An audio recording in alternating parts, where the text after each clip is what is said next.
One of these mesmerizing holy places, Lumbini, where the enlightened apostle of peace, Buddha Shakyamuni, was born in 623 BC, is situated in the southwestern Terai of Nepal. Lumbini evokes a kind of holy sentiment to the millions of Buddhists all over the world. Concerning the birth of the Lord Buddha here, the Chinese account articulates a very interesting incident, saying that Queen Maya Devi, mother of the Lord, had a bath at the pool here and then grasped the branch of a tree. Facing the east, she brought forth the Lord on the ground, thus making Lumbini a sacred place. It is also said that Lord Buddha walked 7 steps as soon as he stepped on the Mother Earth.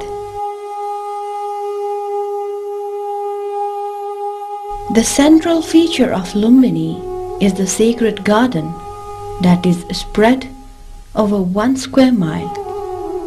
Historically, the region is an exquisite treasure trove of ancient ruins and antiquities.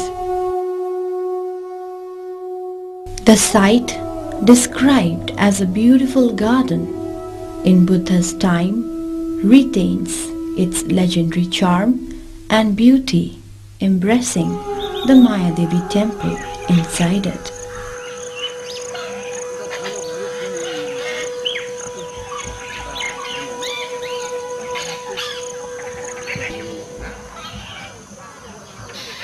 The Maya Devi temple is a distinctive shrine of importance and has the bas-relief image of Maya Devi enshrined in a small pagoda-like structure. The image shows Maya Devi, mother of Lord Buddha, supporting herself by holding on with her right hand to a branch of salt tree, with newly born infant Buddha standing upright on a lotus pedestal. 2 other celestial figures are depicted in an act of showering water and lotuses bestowed from heaven. The famous Maya Devi stone sculpture, also known as the Nativity sculpture, was installed here in the 4th century AD. The single most important place of the Lumbini, and to the entire Buddhist world for that matter, is the stone slab located deep in the Sanctum Sanctorum. Revealed after hard and meticulous excavations under the 3 layers of ruins over the site of the famous Maya Devi temple, the stone slab foundation pinpoints the location of the original place, marking the exact spot of the birthplace of Lord Buddha. This spot, being the most sensitive, requires proper conservation and exposition to allow pilgrims and visitors to observe in slut the marker stones here. Nearby and just to the west of the Maya Devi temple stands the Ashoka pillar, the oldest monument so far found in Nepal, erected by Emperor Ashoka in 249 BC. The pillar is the first epigraphic evidence relating to the life history of Lord Buddha. The historic importance of the pillar is evidenced by the inscription engraved in the pillar in Brahmi script. It is said that the great Emperor Ashoka visited this site in the 20th year of his ascendancy to the throne and as a homage to the holy place of Lord Buddha. To the south of the pillar, we find a sacred pond, Puskarani, believed to be the same sacred pool in which Mayadevi took a holy dip just before giving birth to the Lord, and also where infant Buddha was given his first purification bath. Architecturally, the pool has projecting terraces in descending order and is reverted with fine brick masonry. The holy site is surrounded by a row of stupas. These stupas are also believed to be built as early as 3rd century BC, while some stupas with square, rectangular and circular bases are said to be added in the medieval period.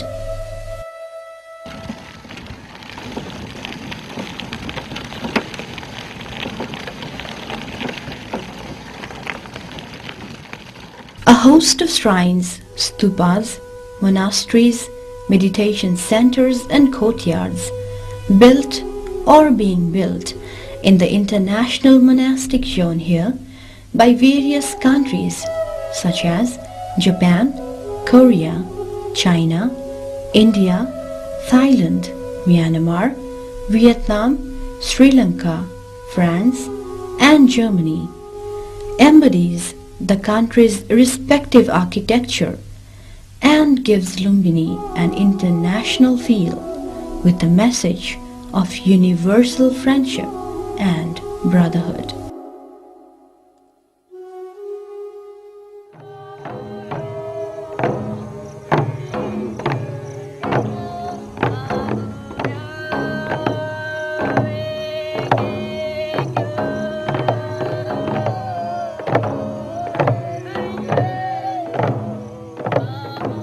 Out of these symbols of universal peace and brotherhood, the World Peace Stupa, built by Japan, can be taken as one of the most attractive stupas there. It is said that one can really feel the peace and calmness of Lord Buddha's warmth when he sets his foot there.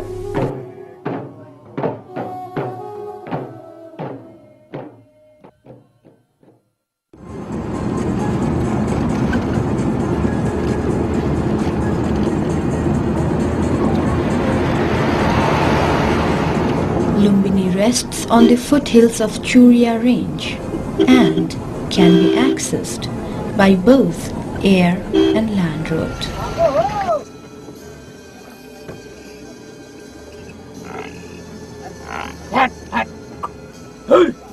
There are many important Buddhist sites of interest around Lumbini. Tilarakot being one of them, is located some 27 kilometers west of Lumbini. And there lies the ruins of the historic town of Kapilvastu. Believed to be the capital of Shakya Republic, where Siddhartha lived and enjoyed his life until his 30th year. There are ruins and mounds of old stupas and monasteries made of kiln-burnt bricks and clay mortar. The remains are surrounded by a moat and the wall of the city is made of bricks.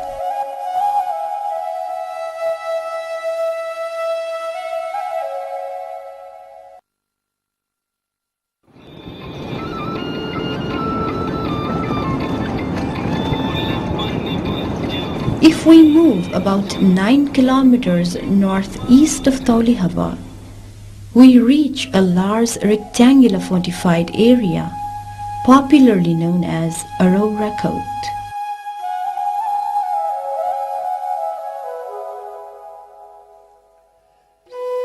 The fortified area is the natal town of Kanakmuni Buddha. A brick line is seen to the south and an elevated mound towards the northwest corner.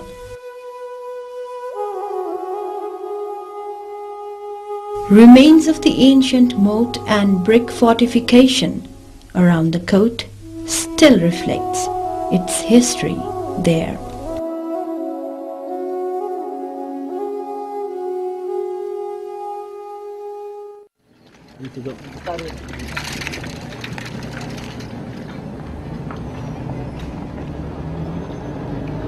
Another site of archaeological importance about 8 kilometers northwest of Taulihava is Niglihava.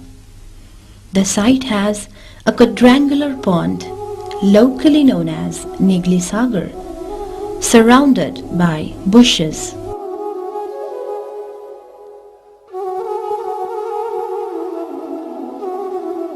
On the western bank of the pond, there are 2 broken pieces of the Ashokan pillar.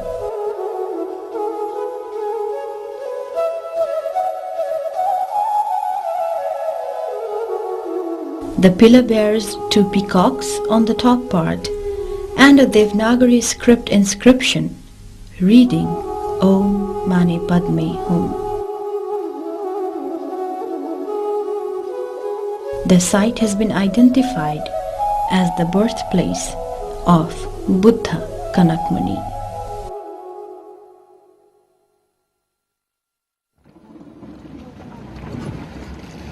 यहाँबाट कहाँ जाने हो?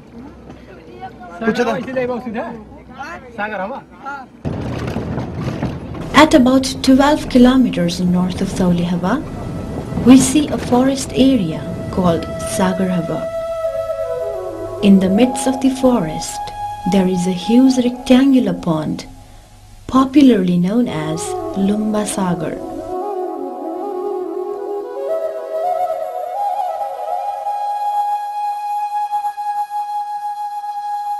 The ruins of the ancient pond, which was excavated as the site of massacre of the Shakyas, can still be located on southwest bank of the Sagar.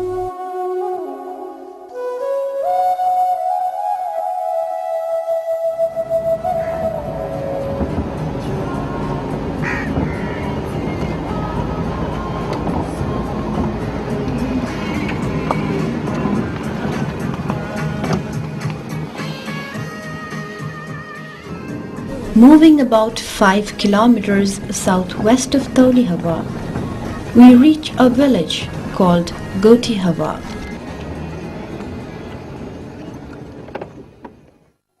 Which has an Ashokan pillar standing on a slab.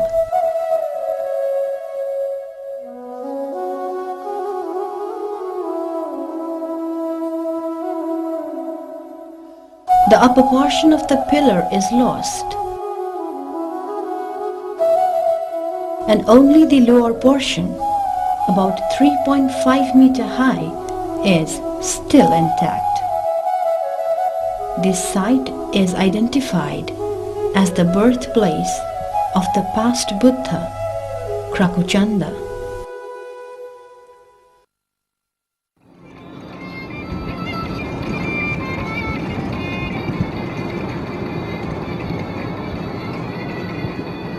Kudan is located about 2 kilometers south of Taulihava.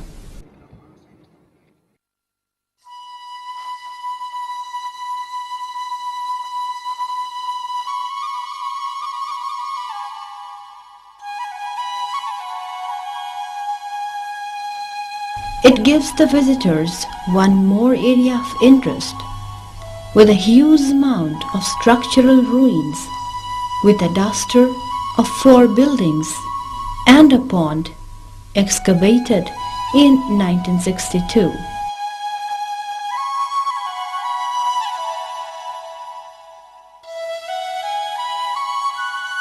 Indicating the existence of a huge Gupta-style temple in ancient times. This place is identified as Nagrodharma Bihar, built by King Sudodhan for Lord Buddha.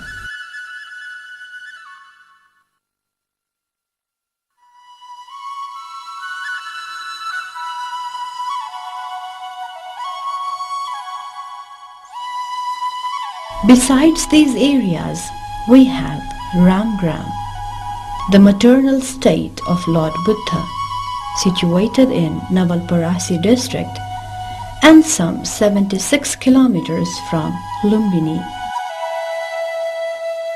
Legend has it that after the death of Lord Buddha, his relics were divided between 8 states: Magadh, Vaishali, Kapilvastu, Alkappa, Ramgram, Vediva, Pawa and Kushinagar. Ajatasattu, the king of Magadh, is said to have grabbed the relics of Lord Buddha from other states and built another stupa. But he could not grab the relics at Ramgram, as it was believed to be protected by Nagrajas or serpents. It is said that the relics of Lord Buddha is still in the ovum of the present stupa of 9 meters in height.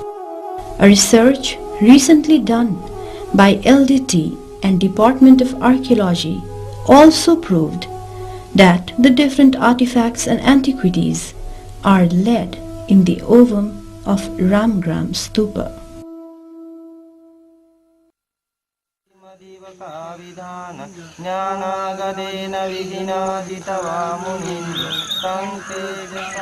Despite these beautiful and cultural aspects, Lumbini stands alone as a sacred place of interest in the world where Buddha was born.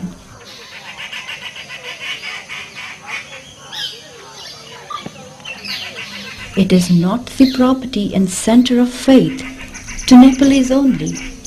It is the property and center of faith to the whole world Buddhist community and people of other community as well.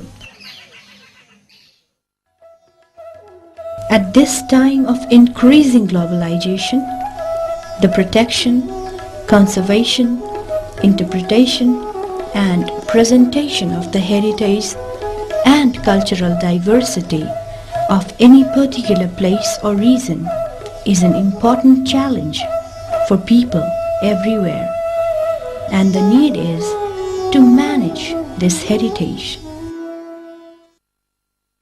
The sacredness of Lumbini brings with it a duty of respect for the heritage values and the resources and for the landscapes and culture from which this heritage evolved.